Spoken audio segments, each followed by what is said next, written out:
Football Show. I'm your co-host Marcus. I'm flying solo today, and we've got our overreactions from Week 4 of the college football season. It was a lot of fun yesterday watching all these football games. We've got Tennessee, uh, kind of laying the hammer down on Oklahoma last night. We've got Clemson laying the hammer down on NC State. We got Michigan showing some authority there in the big house against USC, and we've got much, much more. Tons of action in the top 25 this past week. Thank you all so much for joining me. Hit that like button. If you're not subscribed, hit that subscribe button, and let's get this show started.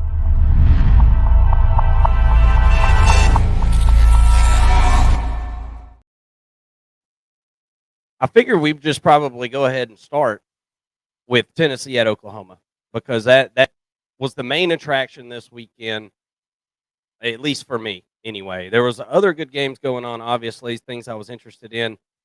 I was watching about 5 games at a time. I don't know.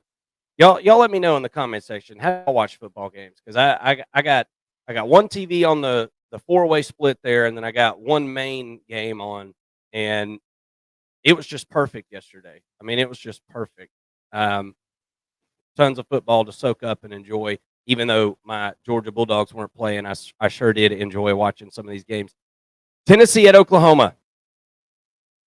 This was a really a tale of two halves.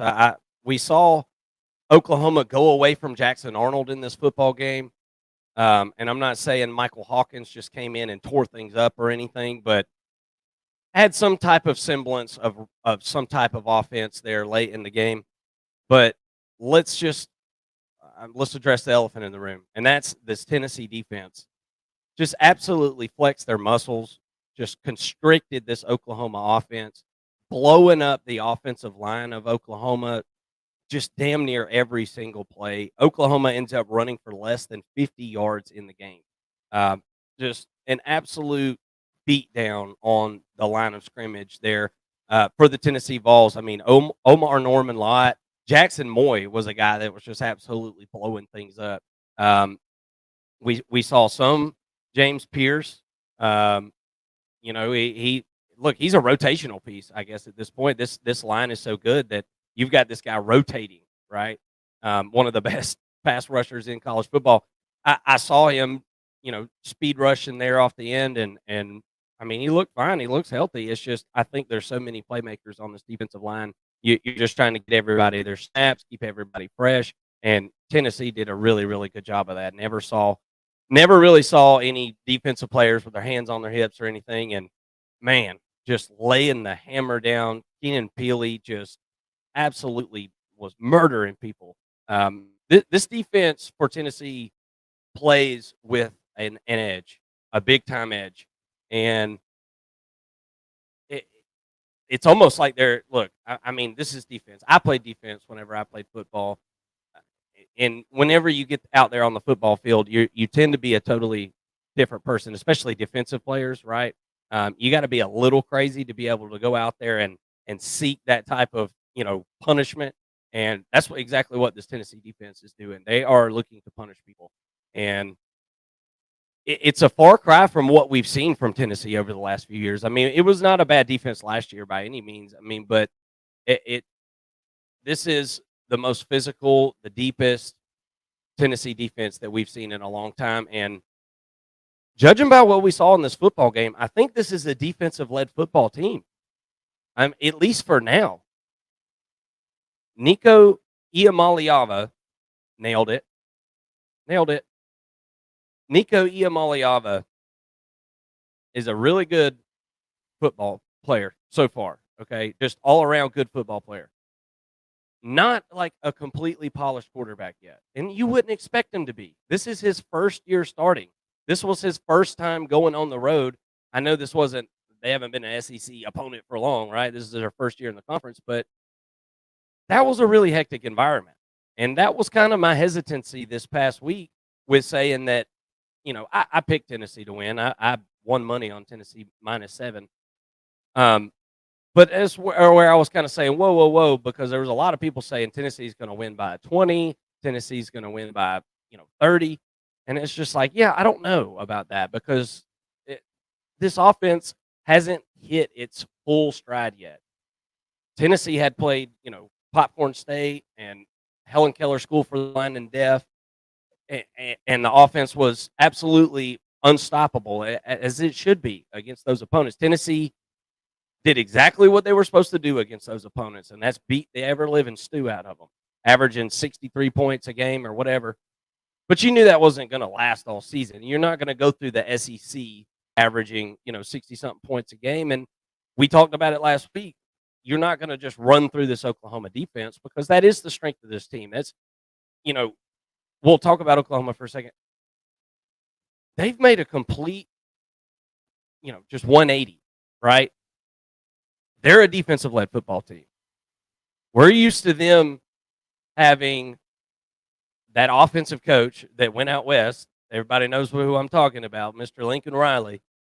This was one of the most reliable offenses for years and years and years. Brent Venables has came in here, and he's definitely changed that. He's fixed the defense for the most part. I mean, you saw guys go down in this game, and other guys come in and really kind of pick up right where they left off. It was a good showing for the Oklahoma defense. It really, really was. But that offense just has nothing. They have absolutely nothing. Those turnovers in the first half were just absolutely unacceptable. I mean, you get Tennessee to turn the ball over, which doesn't happen a ton anyway. You catch Iamaleava kind of, he wasn't expecting that. He wasn't ready for that. And even though one of those fumbles he had both hands on the football. So it's kind of hard to even, be that mad about that situation. But guy comes in, gets that big bear paw on the football, and it pops out. And then Oklahoma turns the ball right back over immediately. I mean, the next play. And then you have another Tennessee fumble in the game. I think it was the one where he had both hands was the second one. But either way, you get two fumbles both times. You give the football right back. I've never seen anything like it. I mean, I'm talking about right back. This Oklahoma offense, Seth Luttrell has got some serious work to do.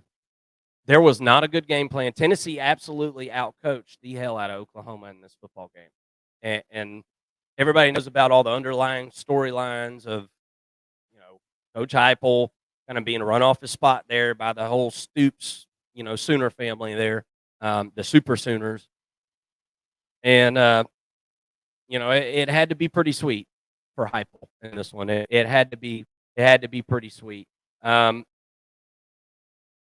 the whole QB hokey pokey thing. So what do we do now? If you're an Oklahoma fan, I mean, I'm sure you got to be asking, what are we doing now? What do we do with Jackson Arnold? What have we been building towards? It feels like a restart. It feels like a rebuild on the offense. Nick Anderson limps off immediately in this football game. But and I know some people kind of point to that a little bit, and Deion Burks kind of got banged up in this game, looked like he maybe got a rib thing. It doesn't matter. It wouldn't have mattered. The offense, it didn't matter who was playing quarterback. That offensive line wasn't going to give them any time. Tennessee's defensive line wasn't going to give them any time. It was never going to happen. So Nick Anderson being healthy or all your wide receivers being healthy, it wouldn't have made a difference in this one. Kendall Dolby goes out with a broken leg, really nasty broken leg there. That was the defensive player that I talked about for Oklahoma that got hurt in this one. He will not be back. I haven't even heard anything, but I mean, if you watch what happened there, his leg was going places it wasn't supposed to go, directions it wasn't supposed to go. Very, very gruesome injury there.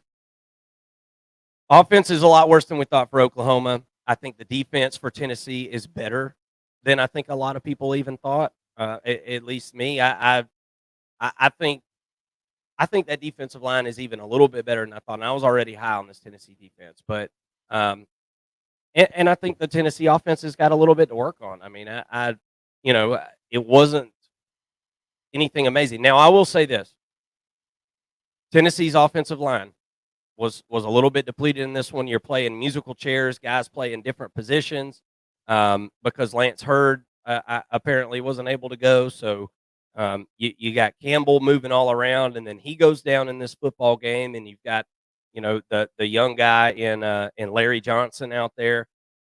for all intents and purposes, I thought that the backup guys for Tennessee's offensive line did pretty well.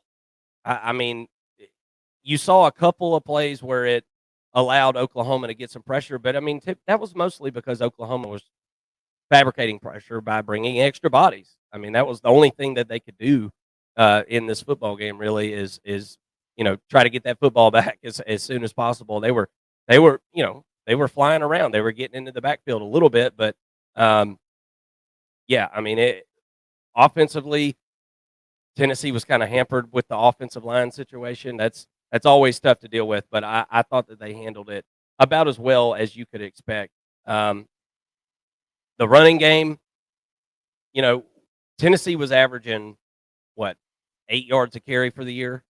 We knew that wasn't going to be the case throughout the season. And in this one, I think Tennessee ran for about 2.9 yards per clip. Not great, but it was because Tennessee's offensive approach got really conservative at the end of this game. There was no need to risk anything. I mean, there was absolutely just no need to risk anything because Oklahoma was never going to do anything on offense, as I said. I mean, it was just never going to happen. Tennessee's yards per pass, 9.2 in this one. Pretty good indicator of what they're I thought Tennessee did a good job. Even though they were conservative in the second half, they still took a shot, like one shot play, per set of downs, it seemed like, something like that, every few plays. And it didn't always work, but it was effective in being able to keep that defense at bay, I think, a little bit for Oklahoma. So, 10 penalties in this one for Tennessee. I think you can clean that up a little bit. And third down efficiency, not great, 6 of 19. As I said, it was conservative. There was no reason it shouldn't have been. Tennessee was just trying to it was 19-3 at halftime. You don't come out and just start throwing the ball all around and give Oklahoma a chance to get back in it. So it was completely understandable in my opinion. But Tennessee wins this one 25-15. They cover the 7 points. But I think a lot of Tennessee fans were wanting to body slam Oklahoma, and you did for the most part. I mean, 25-15. This game, it felt like it was a 21-point victory. The way that the game played out and everything. So I think as a Tennessee fan, you should be really, really happy. And I don't think we've seen the best of this Tennessee offense yet. I think that they have yet to fully hit their stride. I think they're going to be able to do so. All the basic stuff is going right? And Tennessee's got the run game. They've got the depth of running back to be able to, to be balanced on offense. I think things are looking really good, but I don't think we've seen the best of the Tennessee offense, and I don't think this was the best performance of the year. Whenever we look back, I think we'll say that was a growing moment for Nico Iamaleava and this offense, specifically that offensive line. You were able to get a bunch of guys reps that you wouldn't really want to have gotten in that football game. And I think that is going to help you in the long run because it probably won't be the last time that you're going to rely on some of those guys. Nico Iamaleava, 13 of 21, 194 yards, 1 touchdown. As I said, 9.2 average there. Jackson Arnold finished 7 of 16 for 54 yards, was pulled for good reason. Michael Hawkins, 11 of 18, 132 yards. Clear difference whenever he came in on the offense. It still wasn't great, but it was certainly better. Certainly better. You can't argue that. Let's get through some of these other games. We had some other really awesome games as well this past weekend. Some of them not so awesome, I guess you could say. Let's talk about NC State at Clemson here for just a minute. Clemson absolutely just lays a whoop ass on NC State. And, excuse me, guys, I believe this one was like 42-7 at halftime, something like that. Clemson looked like an ACC contender in this football game.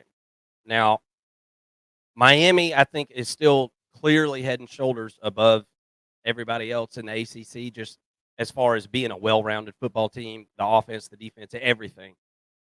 I think Miami is the best team, but Clemson might be right back in Charlotte this year. I think there's a pretty pretty good chance of that. NC State was a team that I was high on, and man, they just ain't got it. They ain't got no big play ability whatsoever. And which is crazy because I mean Casey, Justin Jolie, that three-headed monster there at running back with with Hollywood Smothers and I'm the other two guys' names are slipping my mind. You got three really good running backs there. A couple of them are pretty young too, but you just don't have any big playability. I mean, the only big plays NC State hit in this game as they lose 59-35. They hit a few at the very end of this game when Clemson's got backup defensive players in. Um, so it was never close. I don't know when Grayson McCall is back. I don't know if that makes a difference to NC State at this point. It didn't seem it didn't really seem any different to me with CJ Bailey or him. I mean, CJ Bailey, if you keep playing him, obviously there's going to be young guy mistakes. You play Grayson McCall, he has a wet noodle for an arm, so I don't know what you do there if you're NC State. The defense isn't nearly as good as what we thought it would have been. That's kind of what they've hung their hat on over the last few years. That Dave Doran team has hung their hat on being good defensively, and they're just not that right now.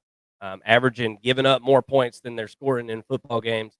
That is a recipe for a losing season. And I think NC State, I mean, if they don't watch out, they won't make a bowl game. I mean, they're off to a really rough start, and I feel like you see some quit a little bit, especially from the defense.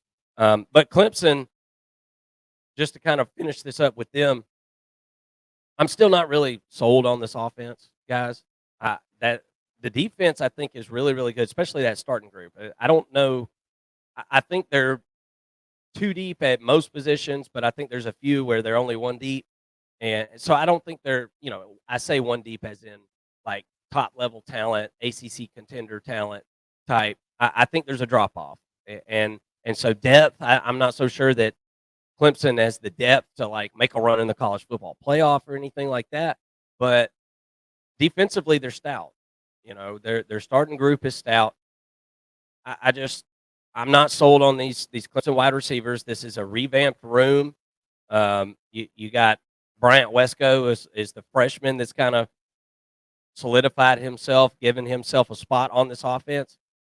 We'll see. We'll see how things kind of develop. But I don't know that they've got just game wreckers or playmakers on the outside that's going to be necessary to be able to beat Miami. Cam Ward, who ended up fending off South Florida 50-15 tonight. So we'll kind of mention that one towards the end. That's not really a big matchup, but South Florida has proved to, first half anyway of these football games, they've proved to be quite a booger for some big time college football teams.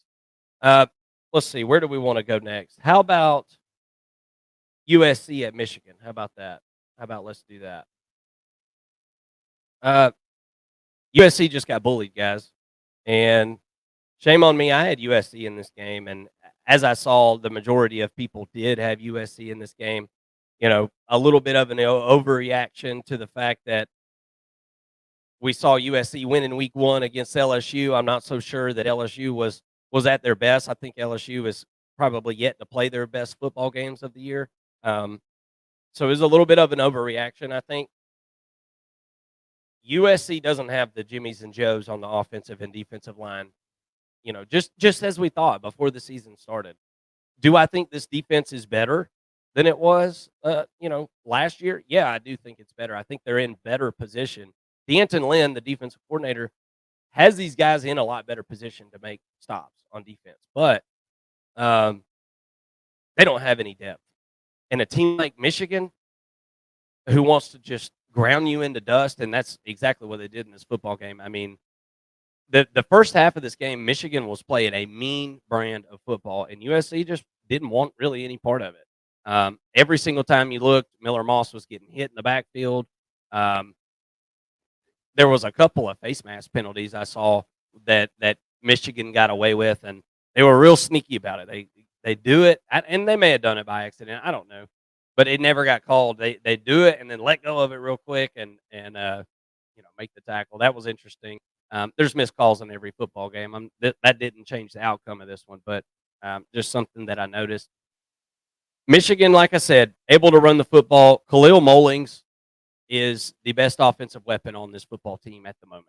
17 carries, 159 yards. He averaged 9.4 yards a carry off of some big pop plays. He had a 63-yard run there for a touchdown.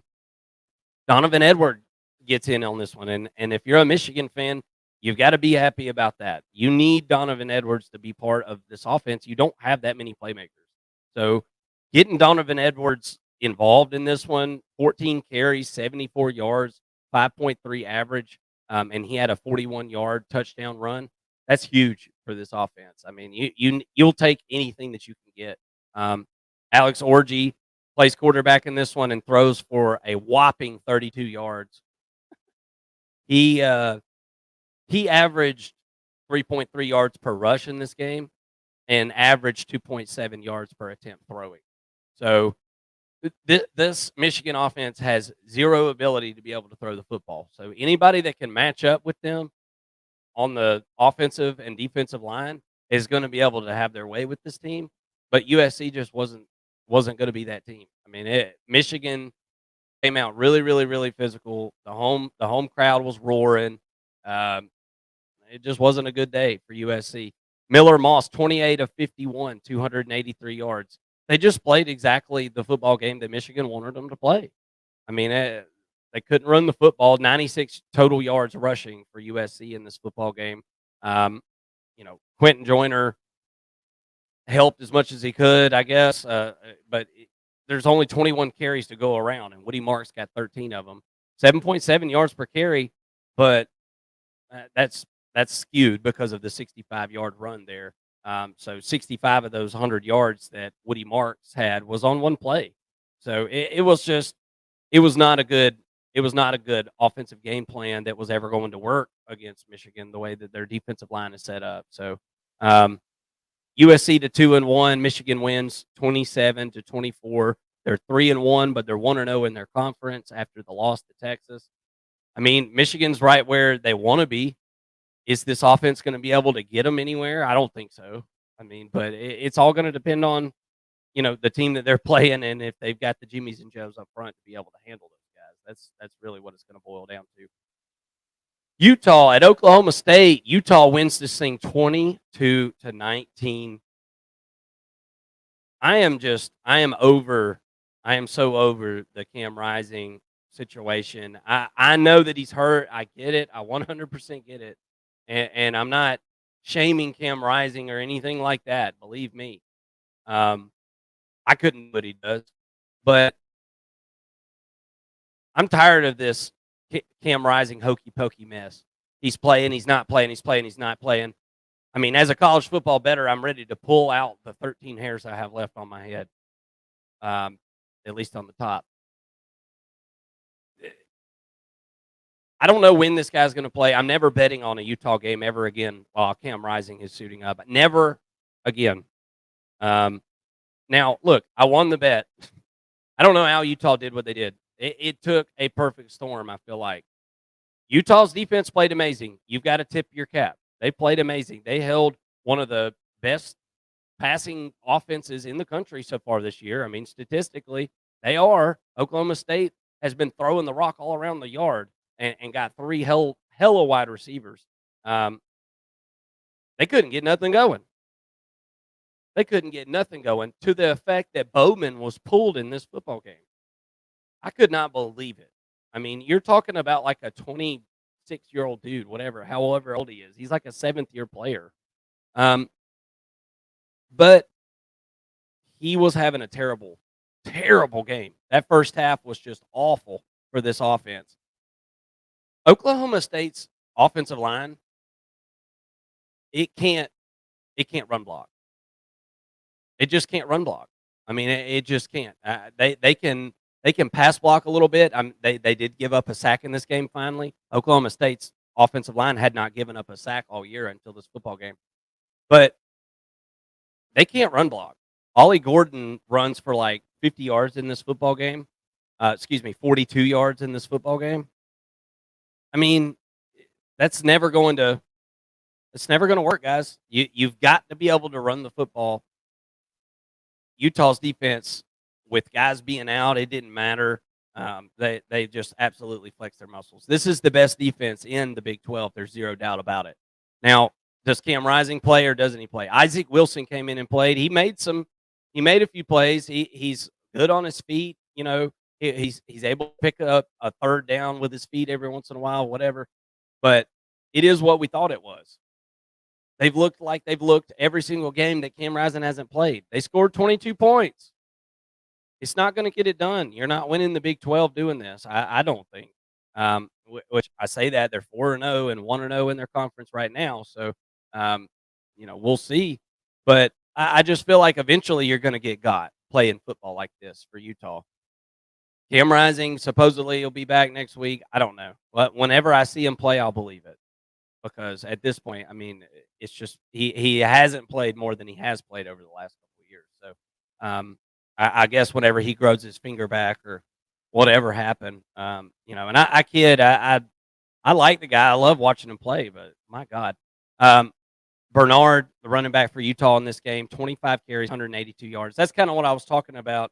They've just done what they've done without Cam Rising all year. They've ran the football great this year. I feel like that is something they've done better this year than they did last year whenever Cam Rising wasn't out there. This Utah team is able to run the football with Bernard. And Dorian Singer was if you don't have Dorian Singer in this game for Utah, you don't win this football game. He made Isaac Wilson look a lot better than what he should have looked. Isaac Wilson, by the way, 17 of 29, 207 yards, a touchdown, and 2 interceptions.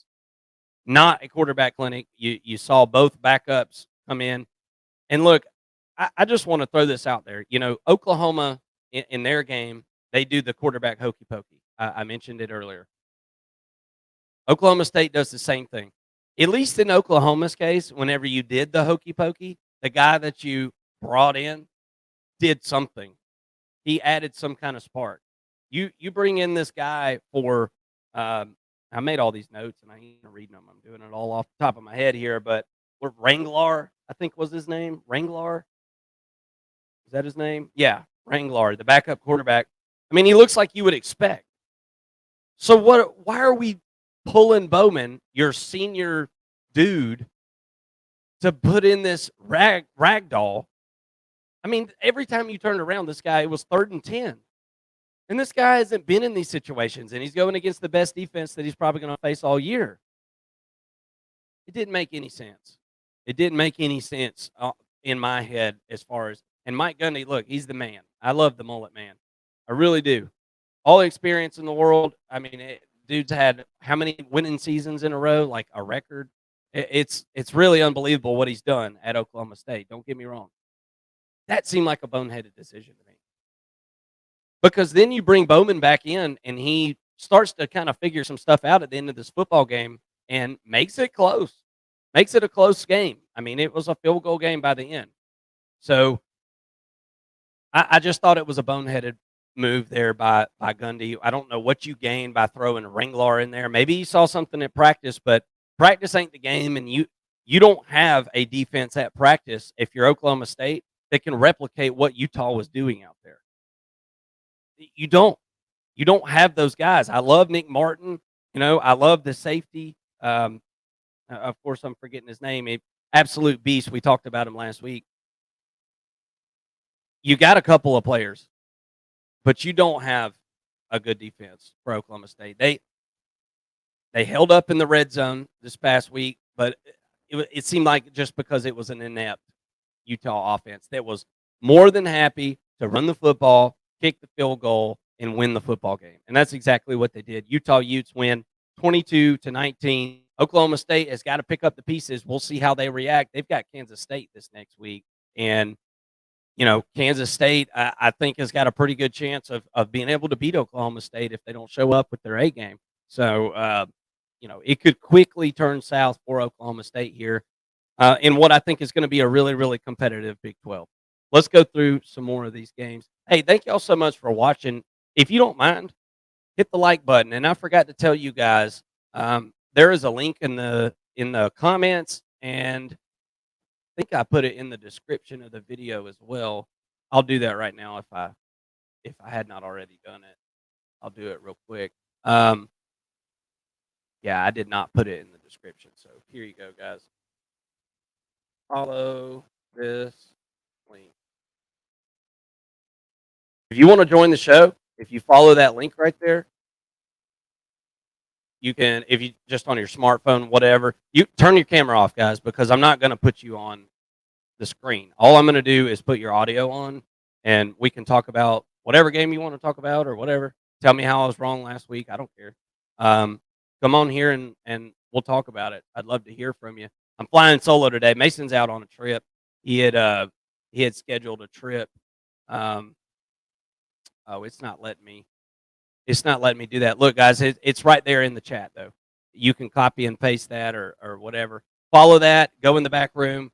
As soon as I see you come in, as soon as I finish whatever thought I'm on, I'll add you on. But anyway, yeah, Mason's on a trip, so we're not I'm going solo. I need all the help I can get. And don't forget to hit that like button. Help me out. Uh, don't make me look like an idiot while Mason's gone. Let me look like I know what I'm doing.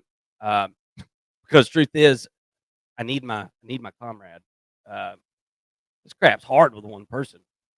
I appreciate you guys watching. We had a bunch of technical difficulties. If some of y'all tuned in last night, I don't know what was going on, and I pray to God that don't happen again because it was just throwing me right off the program here on the computer, and it was an absolute mess. It was an absolute mess. All right, let's go through some more of these football games here. We'll talk about BYU real quick. Actually, let's talk about Missouri. I want to talk about Missouri. And I didn't watch a bunch of this game, guys. I'm going to go back and watch the replay whenever we get done with the video here in just a few minutes. But Missouri is just flirting with disaster at this point. They're the most overrated top 10 team. And whenever I do the top 25 this week, I'm going to have to reflect it because, I mean, you almost lose to Boston College last week. And then you turn around and are playing around with Vandy this week at home. Come on, man. Come on, man. Something's up with Mizzou, and I think it's the stinky defense. I mean, you lose Blake Baker, so you lose your defensive coordinator. You lose a couple of, you know, top NFL guys. Well, not top. They weren't necessarily first round, but top 3 round, right? NFL talent there in Rakestraw, and you lose a couple of other guys. We should have known that the defense was going to be struggling a little bit. They give up 27 points here to Vanderbilt, and only 7 of that was in overtime. But even more concerning, you only score.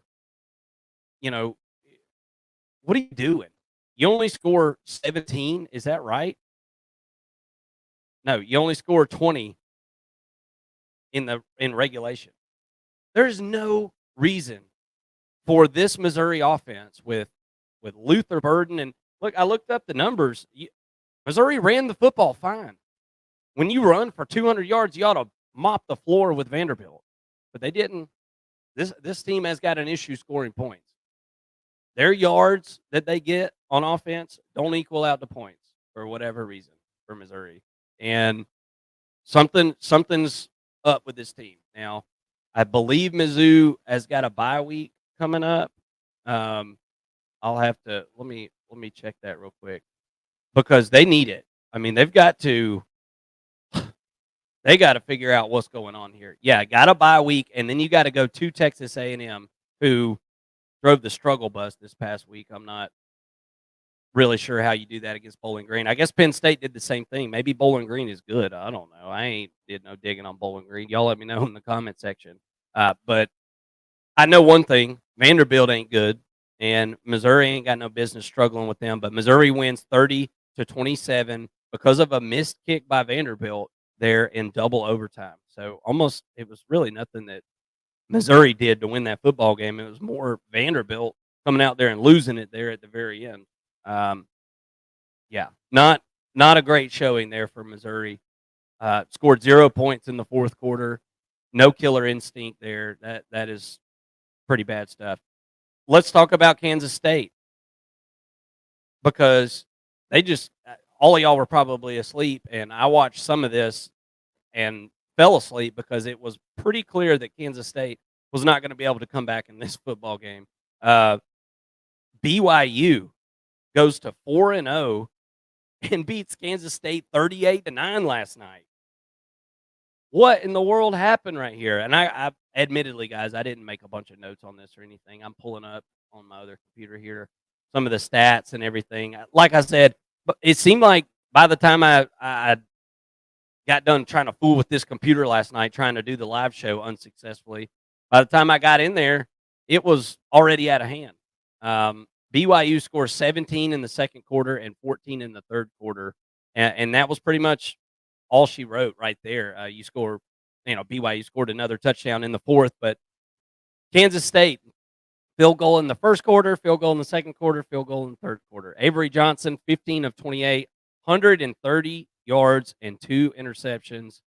Just when I thought that Kansas State last week against Arizona had kind of turned a corner, it, this is an embarrassing loss here, in my opinion. Now BYU, they got a decent little home crowd advantage there, or whatever. But man, it was a shellacking. Let's pull up some of the team stats here and see what the Cougs did to the Wildcats here. 241 total yards for BYU in this one. So Kansas State gets more first downs, better on third down, more total yards, but can't win this football game. Rushes for 228 yards. It's the turnovers, guys. 3 turnovers for Kansas State in this one. That's the downside of playing a young quarterback right there. Avery Johnson, I love the guy. He's got all the potential in the world, but when you play a young quarterback like that, yes, he does have a high ceiling. He has a higher ceiling than Will Howard, but he has a much lower floor than Will Howard had. And that's why I think Ohio State was so interested in Will Howard, because it was like there's little to not like. He may not may not throw the team on his back and win a national championship, but he's not going to have one of those games like Avery Johnson had yesterday. That's embarrassing. 38-9 is a bad loss there, and that's in conference, by the way. So Kansas State, if you're looking at their schedule to start the year, you're not counting BYU as a loss.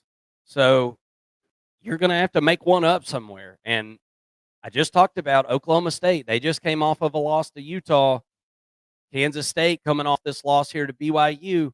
Now you got Oklahoma State and Kansas State, and we're going to be talking about that one later tonight as we get our initial thoughts out. I'll be doing another live show later tonight, and we're turning the page. We'll be going into the next week here, week 5 of college football.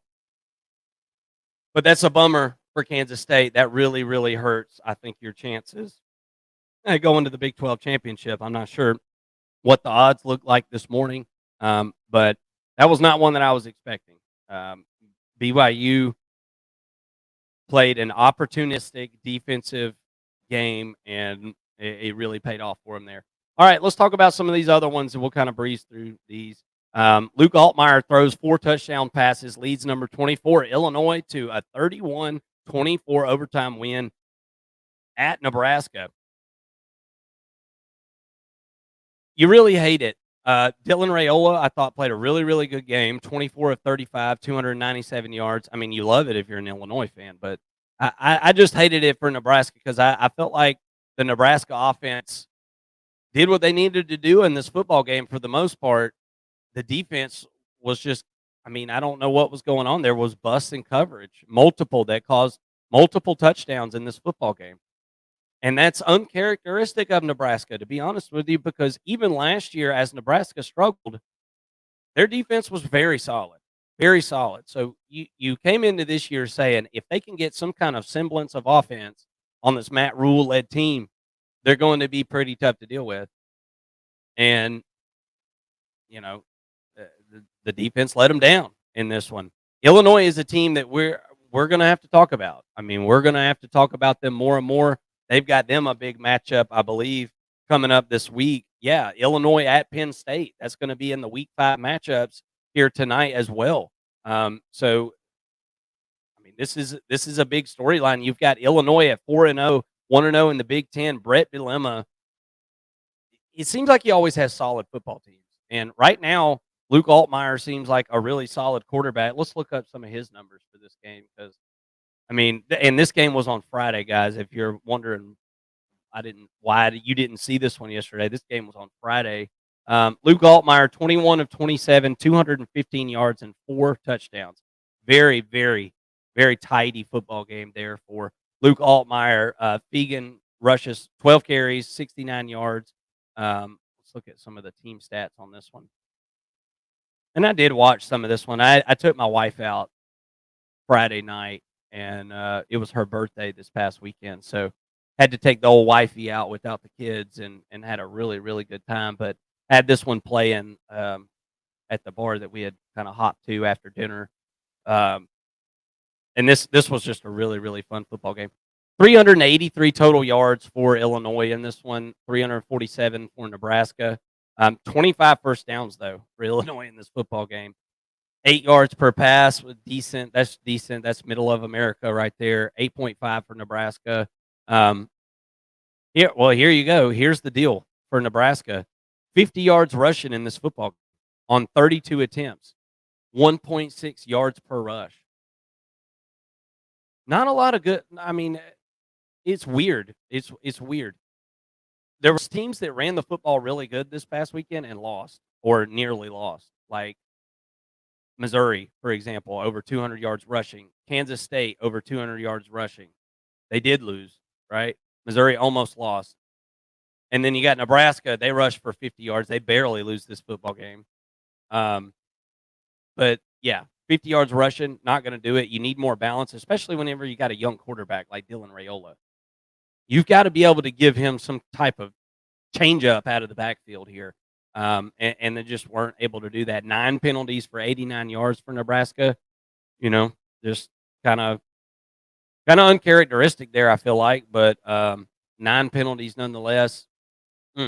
Nebraska, you felt like this was their easy slate of games, right? They got through that Colorado game, got that win, and you felt like, okay, well, Nebraska's cleared for takeoff. They'll probably be 7-0 by the time they face Ohio State here in a few weeks, and that's just not going to be the case as they sink to 3-1. I still feel good about Nebraska. I know that they've made tons of improvements, and if you've watched any Nebraska football over the last couple of years, it's night and day difference this year. Matt Rule has definitely got the team going in the right direction, but yeah, that was a bummer this past weekend. Whenever you run into a really good Illinois team there at home, and by at home I mean at Nebraska, the 400 sellout kind of goes against the trend. All the landmark sellout games have been Nebraska victories for the most part, and that one kind of went against the trend there. Speaking of Penn State, Illinois got a matchup with Penn State. Penn State hits a record high, school record, like 700 and something total yards of offense against Kent State. Kent State is one of the worst college football teams I think I've ever seen. So I will take absolutely nothing from that other than the fact that, Penn State did what they were supposed to do in that football game, but it was a record-setting day. LSU powers past UCLA after halftime, 17-17 tied up at halftime in that one. And LSU proceeds to go on multiple 90-plus yard drives. LSU continues to be a offensive-led football team, but I'm telling you right now, Blake Baker has got things going in the right direction. This isn't as disruptive of an LSU defense as what we've seen in the past, but they're not taking the risk to be able to do so either.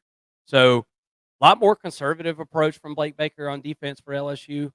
A lot more base defense, like let's man up. Let's don't give them anything. Let's don't blitz too much and compromise our, what has already been a pretty weak secondary. They're doing a good job limiting explosive plays and just trying to keep things in front of them. And I think it's a nice compliment. LSU is one of those teams. They were not a shower at the beginning of the year. They were a grower. And I think they're going to continue to grow kind of as the season goes on. And the longer Blake Baker can work with some of these guys on this defense, I think LSU is going to figure that out more and more. This is a good start. Shutting out UCLA in the second half. UCLA is not a good football team. They don't have a great offense. Don't get me wrong. But all you can do is shut them out in the second half after you give up 17, and that's exactly what LSU did. So I think maybe this game could be a stepping stone as LSU advances to 3-1.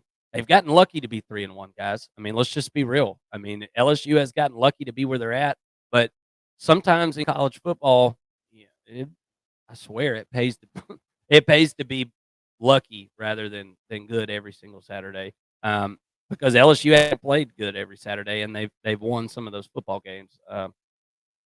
They're a team to watch as the season goes on. I don't think they're winning the SEC or anything like that, but I think LSU is a team that is kind of growing in front of our eyes. Notre Dame takes care of Miami. I bring up Notre Dame, and I'm going to bring up the team that they're going to play next week, but for that reason, because they've got a big matchup this coming up week. They win 28-3 over Miami of Ohio, not Miami, the real one. A bunch of yards rushing in this one. We'll pull it up real quick. I mean, this isn't a game that I'm going to spend a lot of time on here, but we will look at some of the team stats. Notre Dame does what you've come to expect Notre Dame to do this season, and they run for a whole bunch of yards. 270 yards rushing in this one, 7.5 yards per rush. I bring this up. I mean, great. This is a fine victory for Notre Dame. That's fine. 28-3. It was never close. Miami of Ohio, 2 of 12 on third down, 229 total yards. This is a defensive-led football team for Notre Dame, but offensively, they'll run the football first, and second of all, they like to run the football also. That's all they got. I mean, Riley Leonard, 16 of 25, 154 yards, and a touchdown in this football game. Let's look at the box score. I want to see these Notre Dame wide receivers, because this has been an area of contention for this, Notre Dame fans, this program. The wide receivers have just been lacking over the last few years. Bo Collins, the transfer from Clemson, 4 receptions, 60 yards, average 15. That's pretty good. That's good for Bo Collins. And I was told by Clemson fans that he sucked, and that's why they were glad that he left. Um, to be a decent wide receiver in this offense, you got to be some kind of decent, because I mean they can't throw the ball worth the lick here at Notre Dame, and I think he's the leading receiver. Chris Mitchell, 2 receptions, 25 yards. The rest of these guys, this is a bunch of junk. 3 receptions, 19 yards. 2 receptions, 15 yards. You do spread the ball around. I mean, I like that. Everybody gets, you get a catch, you get a catch, you get 2 catches. But 158 total yards, 9.3 average. You don't throw the football a whole lot. And this is the game. Don't you feel like this is the game that Notre Dame should have been trying some things out? They must just be sold and content on the fact that they're just going to run the football the rest of the year. They've got to be, because they're not working on anything. So now you've got to match up with Louisville coming up this next week, and it's going to be at Notre Dame. Louisville at Notre Dame, and we'll go ahead and get into the Louisville game, a game that I lost some money on, because I really thought Georgia Tech was going to be able to keep it within 10.5 on that football game, and Georgia Tech was not able to do so. Pulling up the score here now.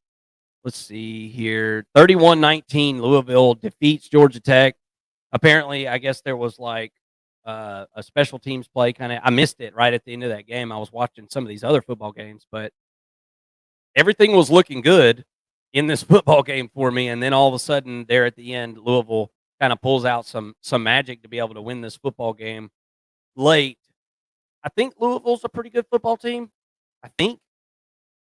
We'll see what really they're made of. I mean, we're going to break down this Louisville and Notre Dame game later tonight, and we're going to be able to, know a little bit more about this, because we haven't seen Louisville play really anybody. I mean, if you look at their schedule, that like a lot of teams at like Ohio State at this point, like a lot of teams in college football, still haven't played like a really, really good opponent.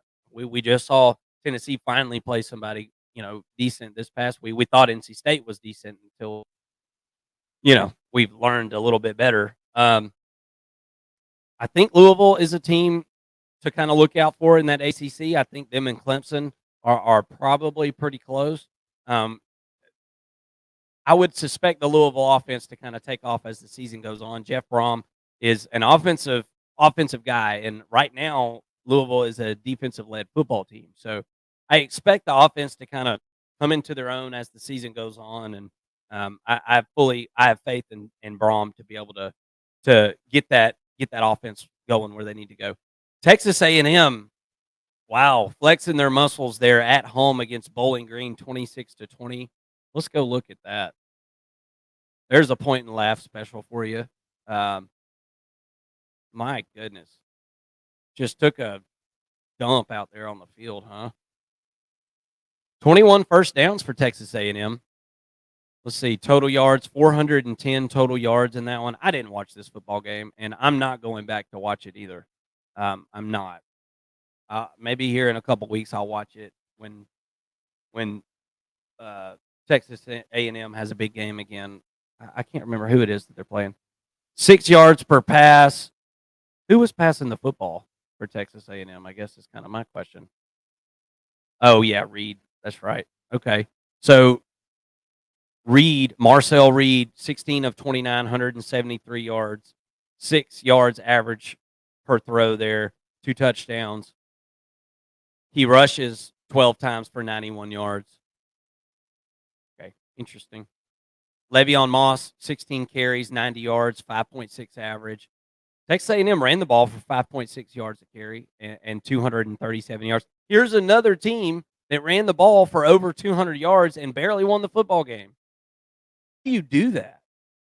I don't understand how you even do that, really. And held Bowling Green to 89 yards rushing, but Texas A&M secondary gave up 250 yards to Bazelak. Oh, Connor Bazelak. I've heard of him. So that's the quarterback for Bowling Green. Interesting. And Harold Fannin Jr., 8 receptions, 145 yards, averaged 18.1 yards per reception for Bowling Green. Yikes. So the Texas A&M secondary is something that we'll kind of have to take a look at as we continue. Like I said, I know a couple of those guys. I've heard a couple of a couple of those guys for Bowling Green, and Bowling Green did the same thing with Penn State. But I wouldn't say Penn State is like a national championship contender, in my opinion. Um, let's end on this one. I think maybe we'll mention a couple of more here, but one I did want to talk about was Texas because you got Arch Manning making his start, 15 of 29 in that one for Arch Manning. Not as easy whenever you're starting the game rather than coming in relief, huh? Let's kind of look at some of those numbers. I think Arch Manning is going to be an amazing quarterback, but there's been a lot of hubbub about, well, maybe he just needs to be the starter now. And you've got to be absolutely outside of your mind if you think that Texas is better off with Arch Manning starting at quarterback than they are with Quinn Ewers at this point.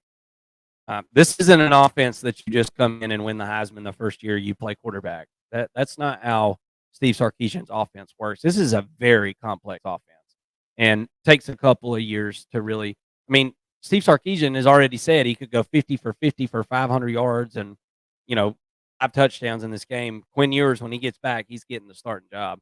And I think that was a really smart thing of Steve Sarkisian to do. Don't let this thing get out of control and tear your locker room apart or something like that. You got some really good things going on here at Texas. Texas, by the way, wins the game against Louisiana Monroe 51-3. So just an absolute knee slapper there, really. But I wanted to look at Arch Manning's stats for this one.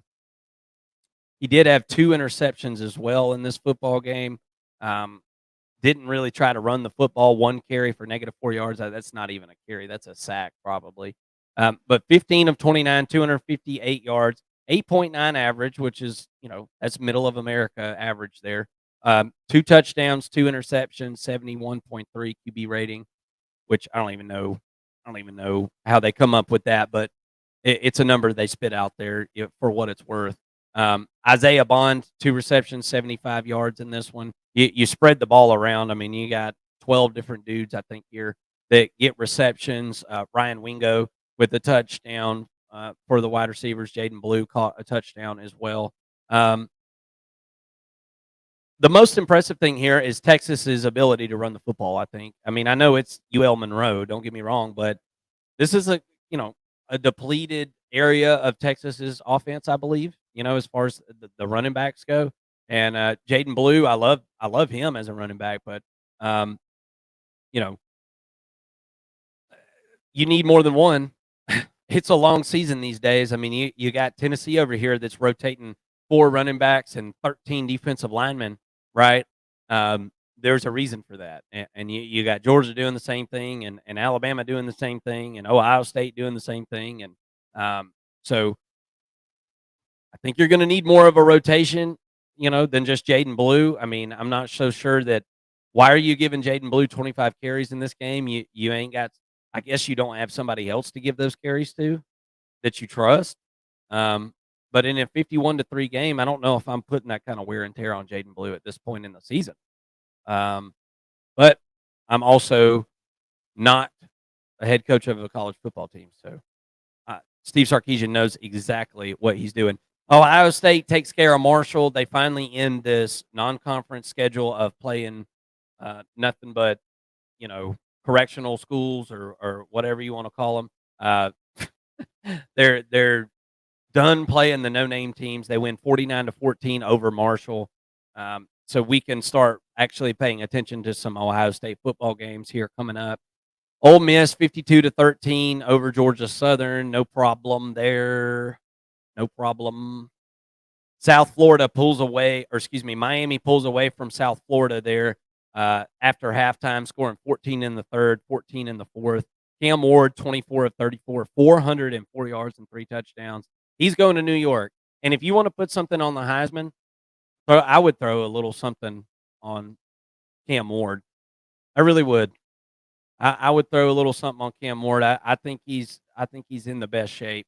I mean, he's got the easiest schedule. The team's going to win a bunch of football games. They'll definitely be in that. He can be in that conversation if he's got the numbers.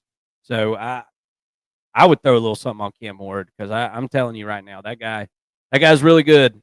Iowa State. The reason I mentioned them, they're ranked in the AP poll here.